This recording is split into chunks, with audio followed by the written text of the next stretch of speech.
अष्ट सिद्धि नौ निधि के दाता असवरदीन जान की माता। क्या आप जानते हैं हनुमान जी को केवल बल नहीं बल्कि ऐसी दिव्य शक्तियां प्राप्त थीं जो देवताओं को भी चकित कर देती थी। शास्त्रों में इन्हें कहा गया है अष्ट सिद्धियां और नव निधियां। अष्ट सिद्धियां, पहली सिद्धि अणिमा, अपने अस्तित्व को इतना सूक्ष्म कर लेना कि धूल के कण जितना हो जाए। लंका में प्रवेश करते समय हनुमान जी ने इसी शक्ति से अपने स्वरूप को अदृश्य सा कर लिया। दूसरी सिद्धि महिमा, क्षण भर में विराट रूप धारण करना। सुर के मार्ग अवरोध के समय हनुमान जी का ये रूप असीम विस्तार का प्रतीक बना। तीसरी गरिमा, अपने शरीर को इतना भारी कर लेना कि कोई हिला भी ना सके। महाभारत काल में भीम का अहंकार इसी शक्ति से टूटा। चौथी सिद्धि लघिमा, अपने अस्तित्व को हवा से भी हल्का बना लेना। इसी सिद्धि से हनुमान जी आकाश मार्ग में अविराम गति से विचरण करते थे। पांचवी सिद्धि प्राप्ति, जो चाहो जब चाहो प्राप्त कर लेने की शक्ति। पशु पक्षियों की भाषा समझना सीता माता की खोज में इसी सिद्धि का प्रमाण है। छठी सिद्धि प्राकाम्य, तीनों लोकों में बिना बाधा विचरण की क्षमता। पाताल लोक जाकर अहिरावण का वध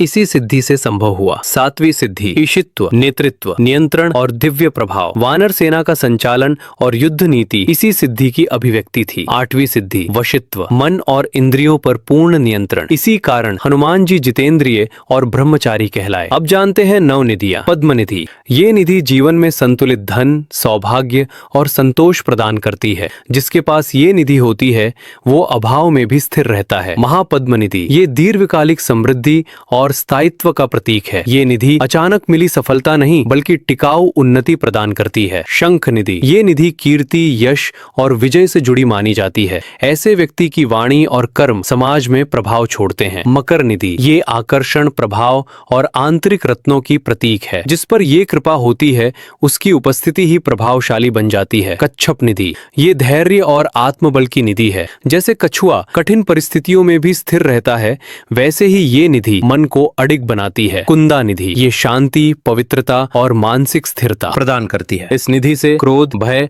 और अशांति का क्षय होता है। नील निधि, ये तेज, साहस और दिव्य आभा की प्रतीक है। जिस पर ये कृपा होती है वो संकट में भी प्रकाश की तरह खड़ा रहता है। मुकुंद निधि, ये निधि मोक्ष और आत्मिक उन्नति से जुड़ी मानी जाती है। ये व्यक्ति को सांसारिक बंधनों से ऊपर उठाती है। खर्व निधि, ये अंतर्ज्ञान, सूक्ष्म बुद्धि और गूढ़ शक्ति की निधि है। इससे व्यक्ति सही निर्णय लेने में सक्षम होता है। जो भक्त सच्चे भाव से महाबली हनुमान जी की शरण आता है उसे सिद्धियां शक्ति देती हैं और निधि